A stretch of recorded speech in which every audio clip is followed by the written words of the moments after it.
안내 말씀드리겠습니다. 잠시 10시 40분 정각부터 세미나를 시작하도록 하겠습니다. 언론인 여러분들 참고하시기 바랍니다.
자,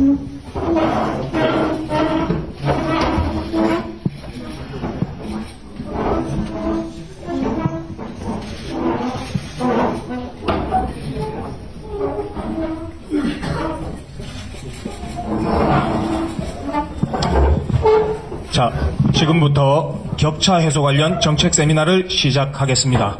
안녕하십니까. 오늘 장례사회를 맡은 여의도 연구원 정책연구실 이윤식입니다. 반갑습니다. 지금부터 일상 속 격차 해소 어떻게 할 것인가라는 제아의 토론회를 큰 박수와 함께 시작하도록 하겠습니다. 국민의례가 있겠습니다. 모두 기립하셔서 앞쪽에 국기를 향해 주시기 바랍니다. 국기에 대하여 경례.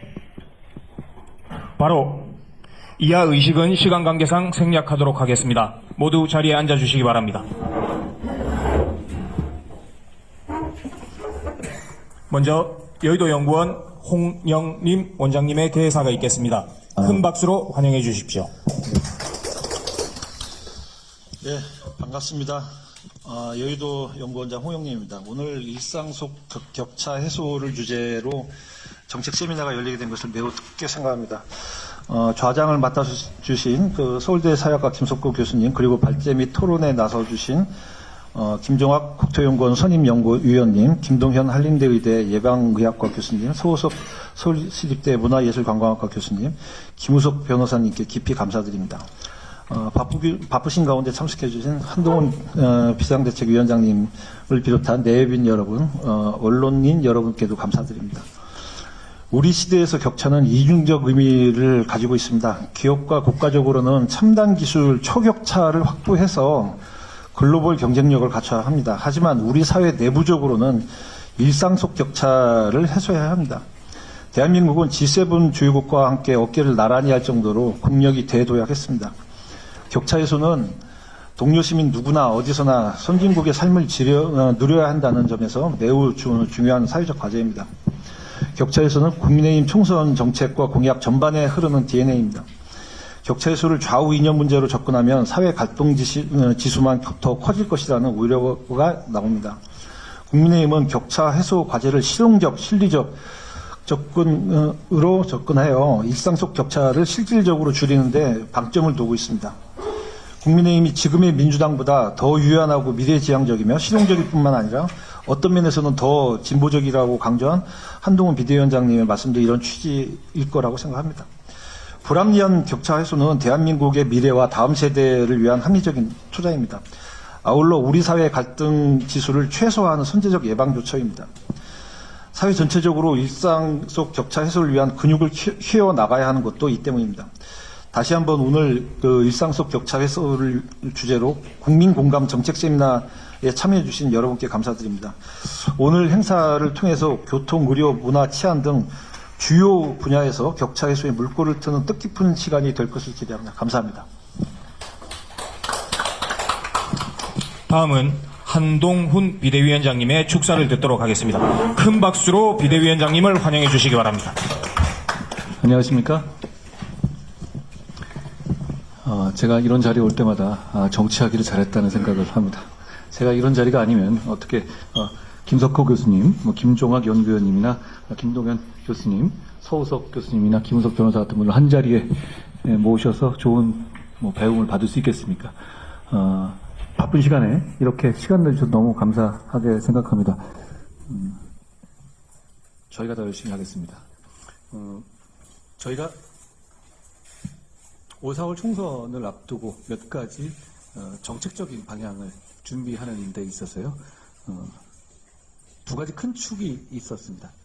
첫 번째가 오늘 얘기되는 격차 해소에 관한 것이고요. 두 번째가 정치개혁에 관한 것이었습니다. 정치개혁에 관한 토론은 저번에 여연에서 같이 한번 좋은 말씀 들어본 적이 있고요. 오늘은 격차 해소의 문제입니다. 저는 지금 우리 국민의힘의 정치가 민주당 계열의 정치와 이 점에서는 양보할 수 없이 달라야 한다고 생각하거든요. 어떤 점인가 하면 우리는 적어도 권력의 쟁취를 추구하지만 그 목표는 분명히 공공선을 추구한다는 것을 잊지 말고 그것에 항상 얽매여야 한다는 점입니다. 더불어민주당은 지금 그렇지 않고 있고 그게 모든 만악의 근원이 되고 있거든요. 그런 차원에서 이 총선이라는 정치적 에너지가 집약되고 폭발되는 이런 공간에서 저는 많은 문제를 실질적으로 해결할 수 있다고 생각했습니다. 그래서 저희가 내세운 것이 격차 해소였는데요.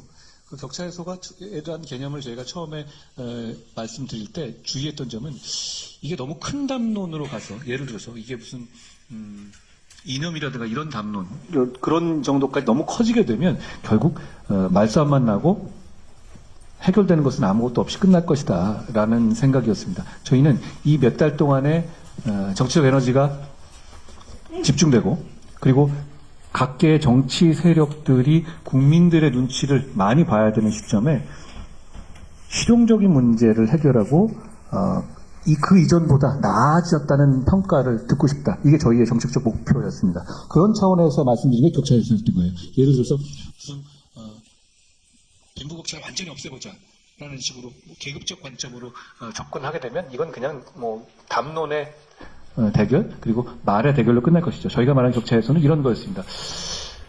교통에서 격차, 출퇴근 시간에 누구는 얼마 되게 짧게 걸리고 누구는 몇 시간씩 힘들게 다녀야 하고 그것이 쌓이는 격차의 문제. 그리고 이 문제는 과학기술이 발전했고 저희가 투자의 우선순위를 정함으로써 상당 부분 해결할 수 있는 문제라고 생각한 겁니다.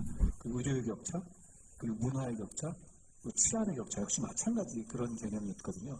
그러니까 이걸 현실 생활에서 당장 우리가 돈과 조직과 그리고 정치의 힘을 투입해서 바꿀 수 있는 부분을 찾아내고 우선순위를 정해서 이번 총선이라는 기간 동안에 제시하고 실천을 시작하자는 취지였습니다. 오늘 소개될 GTX 시대가 가져올 변화와 기대 효과 그리고 그에 대한 대비책은 교통 격차 해소의 필요성을 인식하고 계시는 많은 분들의 관심을 모을 것이라고 생각합니다. 우리는 소수당이지만 집권 여당이기 때문에 정책의 우선순위를 정하고 집행할 수 있습니다. 좋은 고견을 내주시면 좋을 것 같습니다. 동료 시민 누구나 높은 수준의 교통, 문화, 보건의료, 치안 서비스를 제공받을 수 있는 대한민국이 되면 정말 좋겠습니다. 그것에 그 목표를 향해서 저희가 말의 향연이 아니라 실용적인 대안을 내고 실천하는 정당이 되겠습니다. 오늘 대단한 분들이 오셨는데요. 저희를 도와주십사 하는 부탁을 드립니다. 저희가 그러면 더 열심히 하겠습니다. 고맙습니다. 이어서 내빈 한 분 소개하겠습니다. 김형동 의원님 참석하셨습니다. 그럼 토론회 시작 전에 먼저 기념 촬영을 하도록 하겠습니다. 그대로 앉아서 하시면 되지 너무 어떻게 다 들어오시나요? 그래서 네네네. 많이 하셨을 것 같은데. 네. 많이 하셨으니까 하나 둘 셋 하면 화이팅 한번 하고 이렇게 그 모습 한번 찍도록 하겠습니다. 하나 둘 셋. 소리가 너무 작은 것 같습니다. 다시 한번 하겠습니다. 하나 둘 셋. 화이팅. 네, 감사합니다. 이런 사진은 처음 찍어보는 장례 바로 시작할까요? 네. 오늘 세미나를 이끌어 주실 패널 분들을 소개하도록 하겠습니다. 한 분 한 분 소개될 때마다 큰 박수로 환영해 주시기 바랍니다. 먼저 자장을 맡아 주실 분은 김석호 서울대 사회학과 교수님이십니다. 환영해 주십시오. 다음은 발제 및 토론을 맡아 주실 분들을 소개하겠습니다. 먼저 국토연구원 김종학 선임 연구위원님 소개합니다. 다음은 한림의대 예방의학과 김동현 교수님이십니다. 그리고 서우석 서울시립대 문화예술관광학과 교수님 소개해드립니다. 마지막으로 김우석 법무법인 명진 변호사님이십니다. 다시 한번 큰 박수로 모든 패널들을 환영해 주시기 바랍니다. 자, 그럼 이제 본격적인 토론회를 위해 마이크를 김석호 교수님께 넘기도록 하겠습니다. 교수님. 예, 감사합니다. 예, 안녕하십니까. 방금 소개받은 서울대 사회학과의 김석호라고 합니다. 오늘 일상 속 격차 해소 어떻게 할 것인가에 대해서 이런 귀중한 자리를 마련해 주셔서 진심으로 감사드립니다. 조금 전에 위원장님께서도 말씀하셨지만 실제 저도 이쪽 관련 분야 연구들을 하다 보면 이분들을 이렇게 한 자리에 모시고 같이 얘기할 수 있는 기회가 흔치는 않습니다. 그래서 이런 자리 마련해 주셔서 정말 감사드리고요. 사실 이 격차라는 게 어쩔 수 없는, 우리 사회에서는 어쩔 수 없는 차이 내지는 불평등 또는 불균형으로 얘기되는 어쩔 수 없는 현실이기도 합니다. 근데 이제 이러한 차이가 지속되고 극복할 수 없는 격차로 고착되어서 우리 구성원들의 마음속에 좌절과 절망으로 이어지고, 그래서 그게 분노로 자리 잡을 때 우리는 보통 격차에 대해서 부정적으로 그리고 극복해야 될 대상으로 얘기를 합니다.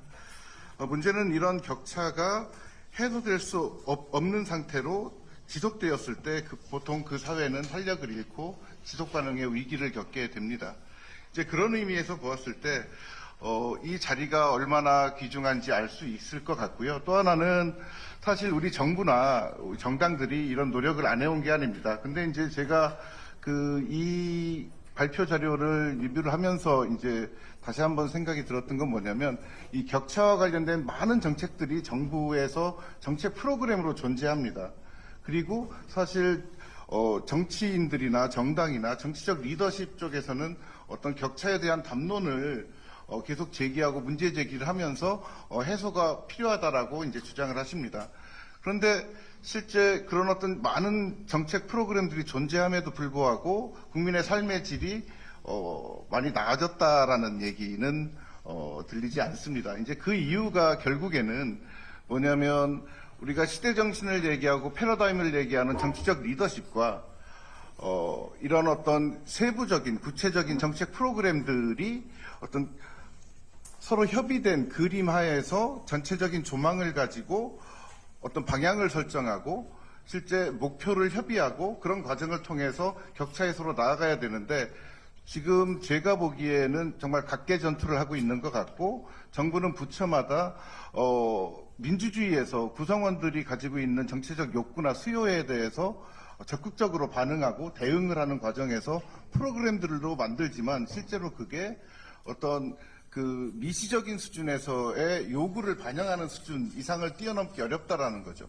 그런 의미에서 보면 오늘 행사가 어떤 전체적인 그림과 정치적 리더십을 공유하면서 동시에 각 영역, 일상 속에서의 격차를 확인해보고 그 해소 방안, 극복 방안을 현장에서 찾아보려는 시도라고 저는 생각을 합니다. 그런 의미에서 오늘 네 분의 발표를 경청해 주시고 의견을 가감없이 말씀해 주시고 질문을 해 주시면 저희가 최선을 다해서 답변해 드리고 올바른, 그리고 우리 사회의 바람직한 방향의 어떤 정책들이 무엇인지에 대해서 함께 고민하는 자리를 만들어 보도록 하겠습니다.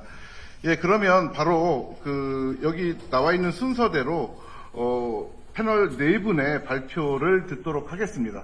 예, 먼저 김종학 국토연구원 선임연구위원님의 GTX 시대 일상 속 교통격차 완화 방안에 대해서 발표를 듣겠습니다. 부탁드리겠습니다.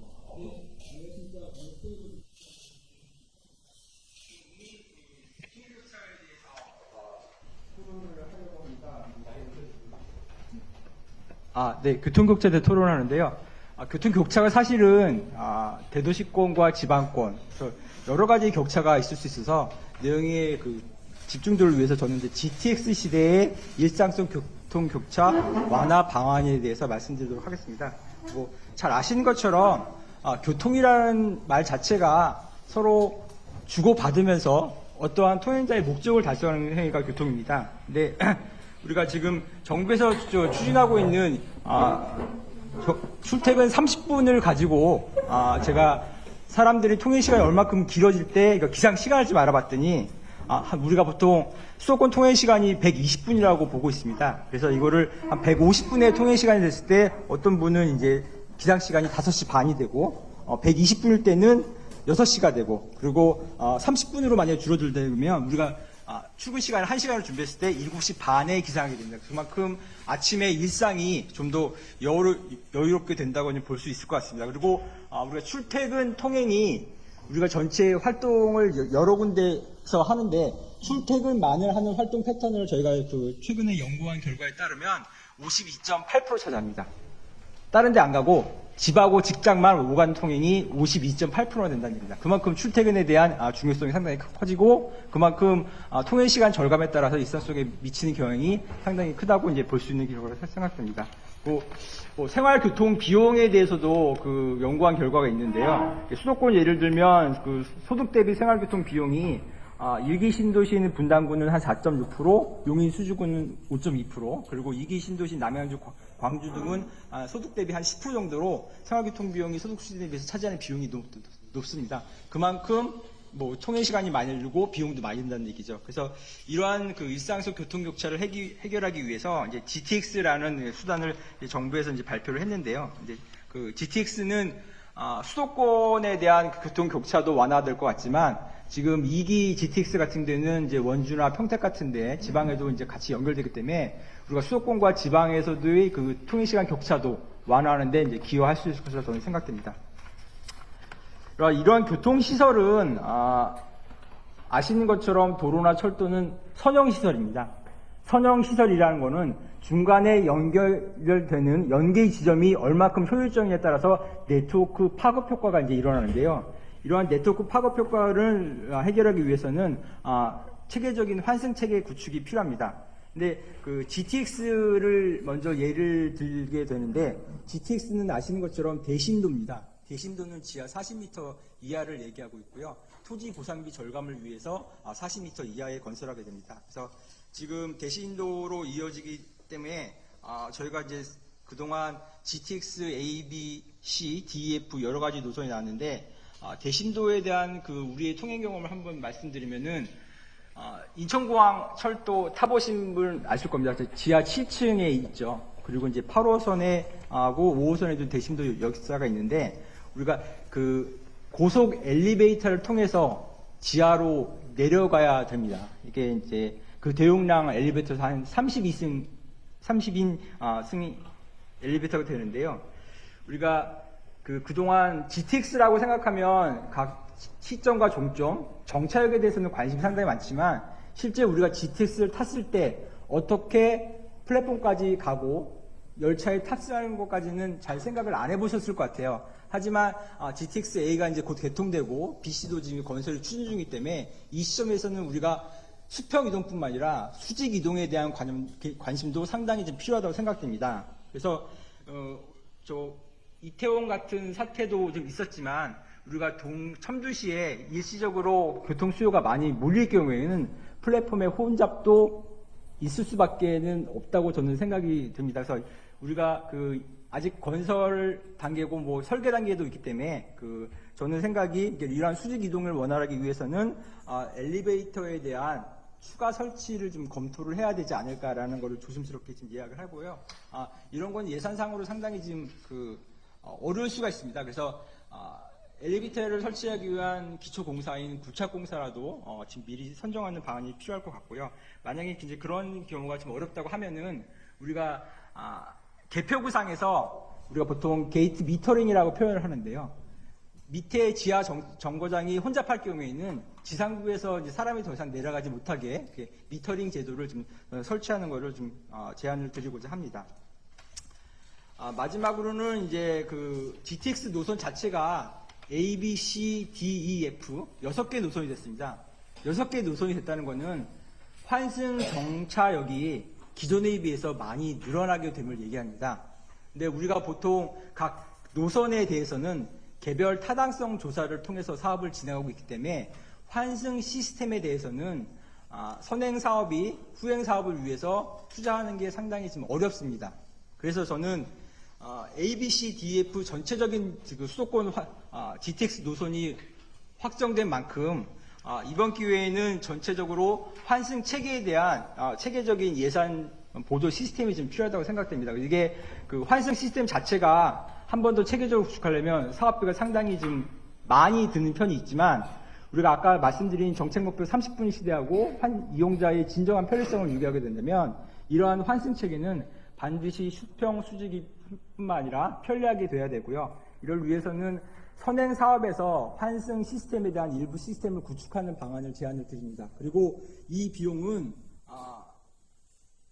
예타 같은 제도적을 통해서 정부에서 선행적으로 그 비용은 본사업비에서 제외해서 검토하는 방안이 필요합니다. 우리가 각각 민자 사업이나 이런 재정 사업들이 있지만 환승에 대해서는 상당히 사업비가 많이 소요되기 때문에 우리가 이용자의 편의를 위해서는 이 비용만큼은 우리가 추가적인 비용에서는 정부에서 좀 보조가 필요할 것 같습니다. 그래서 GTX가 실현되는 이런 수직 이동의 교통 시대를 저는 이제 3D 교통 시대라고 좀 명명을 하고 싶은데요. 그동안은 우리가 수평 이동을 주로 했다면 수직 이동에 대한 것도 관심을 가질 필요가 있습니다. 그래서 GTX 같은 큰 그림이 구체화되고 우리 생활의 실제적인 통행 시간 절감으로 이루어지기 위해서는 제가 지금 말씀드린 그런 세부 사항에 대해서도 앞으로도 면밀한 검토가 있어야 된다고 생각됩니다. 네, 이상입니다. 예, 감사합니다. 김종학 선임연구위원님 세종에서 오셨는데 시간 많이 못 드려서 죄송합니다. 예, 마찬가지로 다음 발표는 김동현 한림대 의대 예방의학과 교수님께서 해주시겠는데요. 지금 춘천에서 오셨죠. 예, 이렇게 멀리서 오셨는데 시간을 한 10분 정도밖에 드리지 못한 점 다시 한번 양해 말씀드리고요. 예, 그럼 큰 박수로 김동현 교수님 발표 맞이해 주십시오. 네, 감사합니다. 한림대학교 교대학 김동현입니다.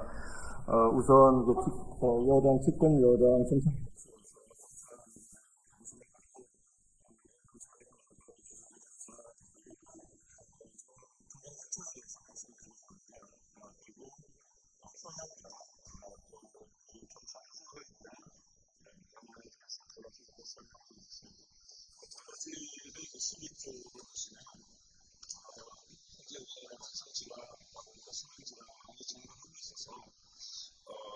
이런 건강 결과나 또 건강 결과를 결정하는 여러 가지 요인들의 격차, 특히 지역간 격차에 저희가 지금 주목을 하고 있는데 예상되고 있고요.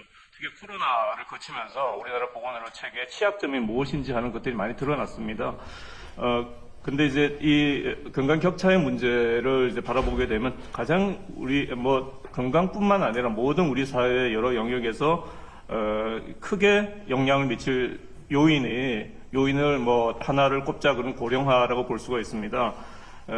근데 이 고령화의 문제는 우리 사회, 대한민국 사회 전체에 영향을 미치지만 이 고령화의 속도가 이 지방하고 또 지역에 따라 다르다라고 하는 겁니다. 여기 이제 그림에도 나와 있지만 우리나라는 17년도에 고령 사회가 됐고 26년도에 초고령 사회가 됩니다. 근데 이미 제가 몸담고 있는 대학에 소재하는 강원도 같은 경우는 2009년도에 이미 고령 사회가 되었습니다.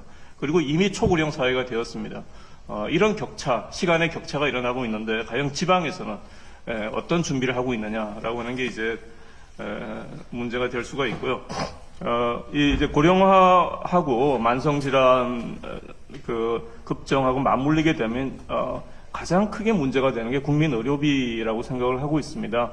지금 최근 사회적으로 의사 정원에 굉장히 이제 핫 이슈가 되고 있는데 저는 의사 정원 문제를 넘어서 이 국민의료비 문제가 우리한테 다가오는 어떤 미래다. 우리가 풀어나가야 될 주제라고 생각을 하고 있습니다. 격차의 문제를 이제 이런 차원에서 바라볼 필요가 있고요. 13쪽 아래쪽에 보시면, 이제 코로나 이전에 보면 OECD 평균은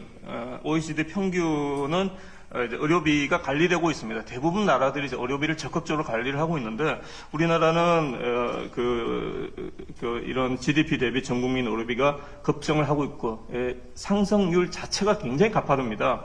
그리고 이제 작년도에 OECD 보고서에 따르면 OECD 평균을 넘어선 거로 나오고 있고, 이게 더 가속화되리라고 예상이 되고 있는 게, 지금 이제 수도권 중심으로 이제 병상이 급증할 것으로 예상된 한 6,000병상 정도가 2, 3년 내에 들어설 거로 생각을 하고 있는데, 이거 이제 지방에서 바라보면 이게 들었으면 이제 지방 의료는 그냥 무너져 버린다. 인력 다 석션을 해갈 것이다 이렇게 생각을 하고 있습니다. 그러니까 우리가 지역 의료를 얘기하면서 이 부분에 대해서 집중하지 않으면 굉장히 이제 공연불이다 이렇게 생각을 하고 있고요. 그리고 이제 건강 위기에 뭐 전체적으로 보면은 이제 우리나라의 보건 의료의 방향은 이제 치료 중심이 아니라 이제 사전 예방 건강 정진으로 가야 되고 병원보다는 지역사회 중심으로 가야 되고 정부에서도 하고 있습니다. 지역사회 통합 돌봄이라고 해서 그 효과에 대해서는 좀 아직까지 갈 길이 멀지만 그리고 건강 격차 해소를 위한 보건의료 자원이 배분돼야 되고 건강을 결정하는 게 개인의 행태 이전에 사회적인 건강 결정 요인에 대한 주목이 필요하다라고 말씀드릴 수가 있고요. 이제 그 다음부터 현황을 말씀드리면 주요한 여러 가지 암이나 심장 질환, 지역 간 격차가 2배 이상 나는 경우들이 많이 있습니다.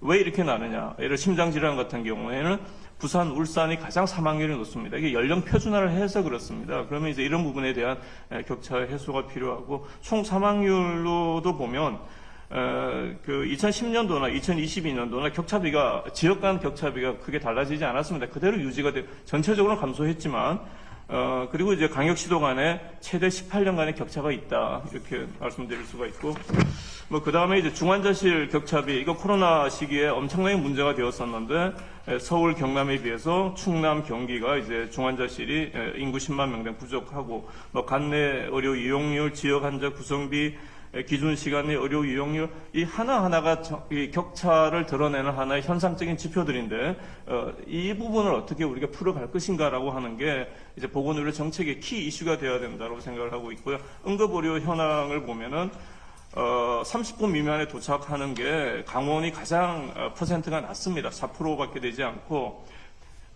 응급진료 결과의 사망도 강원 충북이 이런 울산, 서울, 인천 이런 지역에 비해서 3배 가까이 높게 나타나고 있고 응급실 이용과 이제 질환별로도 이렇게 굉장히 큰 차이가 나오고 있습니다. 그러니까 그리고 이제 18쪽을 보시면 치료 관한 사망률도 2016년 격차나 2021년 격차나 이 격차가 그렇게 줄어들고 있지 않다라고 하는 것이고요. 그 다음에 중증도 보존 입원 사망비도 1.1 이상이면 굉장히 열악한데 여전히 대구나 충북, 경북 이런 지역은 굉장히 좀 열악한 상황이고. 근데 이제 임상 의사 수 OECD랑 비교를 많이들 하고 있는데 이 부분은 이제 과연 이 평균의 비교가 적절한가에 대한 이제 검토가 필요합니다. 여기 이제 나와 있는 그리스, 포르투갈, 오스트리아 이런 나라들은 이제 의료 체계가 다르죠. 우리나라 공적 의료 체계고 그렇기 때문에 이 OECD 평균을 갖고 비교하는 건 좀 적절성이 떨어진다.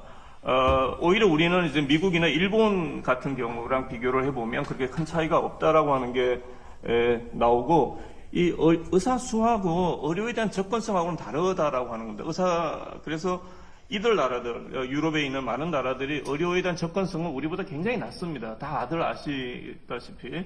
그리고 이제 건강 결정 요인에 대해서 흡연율의 격차라든가 네, 좀 숨이 가쁘네요. 청소년의 격차가 성인 흡연율의 격차랑 같은 양상으로 나타나고 있는 건 이제 지역사회 환경이 문제가 된다는 얘기고, 이제 고위험 음주율도 격차가 계속 유지가 되고 있습니다. 항상 강원도가 굉장히 이제 불량한 건강 요인을 보이고 있고, 운수사고 사망률도 서울이 많을 것 같은데 실제로 지방에서 아동들의 운수사고 사망률이 많이 관찰이 되고 이것도 격차의 문제라고 보시면 될 것 같고 코로나도 우리가 전체 사망률이 어떻다라고 하는 걸 떠나서 지역 간 격차가 이렇게 나타나고 있었다라고 하는 것들은 그렇게 많이 알려져 있지는 않습니다. 그래서 이제 정리를 하면 우리가 이제 급격하게 진행되는 고령 사회에 대한 이제 보건의료 차원의 대응은 이제 지역사회 중심 맞춤형 대응이 필요하고 이제 강원도 같은 경우는 10년 전부터 고령사회 대비를 시작을 했어야 되는데 중앙정부만 쳐다보고 있는 겁니다. 광역시도 간 건강수준 격차 해소를 위해서는 지역 기반 보건의료 관리 전략으로의 패러다임의 전환이 필요하다라고 말씀드릴 수가 있고 이제 몇 가지 왜 우리가 지역 중심 보건의료 발전 전략이 중요한가라고 하면 결국은 이제 지역 발전이라고 하는 게 지역 주민의 삶의 질 향상이 되도록 추진돼야 되고 국가 정책의 성공 여부는 지역 현장에서 얼마나 효과적으로 수행되고 있느냐라고 하는 것이기 때문에 이제 지역 중심으로 가야 되는데 지금 이렇게 그 어떤 의료적인 대응 문제가 전국적인 이슈가 되고 있는데도 지방에서는 목소리가 없습니다. 지방 정부의 목소리가 보이질 않습니다. 왜냐 그러면 보건의료는 중앙 정부의 역할이라고 생각을 하고 있기 때문입니다. 이 패러다임이 바뀌어야 된다 이렇게 말씀드릴 수가 있고요. 몇 가지 이런 부분 지역사회 보건의료 재강화를 위해서는 이제 조직의 정비가 필요하고 그다음에 이제 기능의 좀 전환이 필요하고 재정적인 부분이 필요한데요. 27쪽에 보시면 강역시도마다 좀 차이가 있지만 강역시도의 보건의료 조직이 많이 취약합니다. 많이 취약합니다. 그 기획이라든가 재정 이런 부분에 있어서 모든 것들이 이제 중앙 정부에서 모든 걸 결정하고 내려보내는 구조로 돼 있어서 이런 그 강역시도의 건강정책부서에 역량이 가능해야 되고 질병관리청도 중앙부서입니다. 근역별 센터가 있지만은 역할이 좀 모호하고 그래서 질병관리지청이 필요하다고 생각을 하고 있고요. 지역의 의료에 대해서 우리가 얘기들을 많이 합니다. 지역 의료의 문제 때문에 의사들을 뭐 어떻게 해야 이렇게 얘기를 하는데 지역에는 환자가 없습니다. 환자가 없는 지역에 민간 의료기관이 들어갈 이유가 없습니다. 들어가서 일할 수 있는 의료시설도 없습니다. 그렇기 때문에 이런 부분에 대해서는 이제 공공의 역할이 필요하지 않나 이렇게 생각을 하고 있고 그리고 이제 지금 이제 노인 건강 돌봄 체계에 대해서는 이제 보다 이제 건강 차원 행정 복지 이런 차원을 넘어서서 좀 그 건강 돌봄을 관리하는 쪽으로 지금 요양병원, 요양원에 엄청난 숫자의 사회적 입원을 하고 있습니다. 입원할 이유가 없는데 돌볼 사람이 없기 때문에 입원을 합니다. 그래서 지역사회에서 이를 돌볼 수 있는, 건강을 돌볼 수 있는 체계를 갖춰야 된다는 말씀을 드리고 싶고, 그리고 이제 정부 재정의 문제입니다. 결국은 중앙정부는 지방정부가 이 지역 주민들의 건강을 돌볼 수 책임감, 책무감을 가질 수 있도록 재정으로 유인을 해야 된다고 생각을 하고 있습니다. 네. 그래서 앞으로의 이런 우리나라 건강 정책, 보건의료 정책은 좀 지역사회의 기반으로 갔으면 하고, 이걸 통해서 지역 간 건강 불평등을 해소하고, 건강의 핵심 가치, Health for All이라고 하는 핵심 가치를 구현이 앞으로의 좀 최우선적 국가 건강 정책이 되었으면 합니다.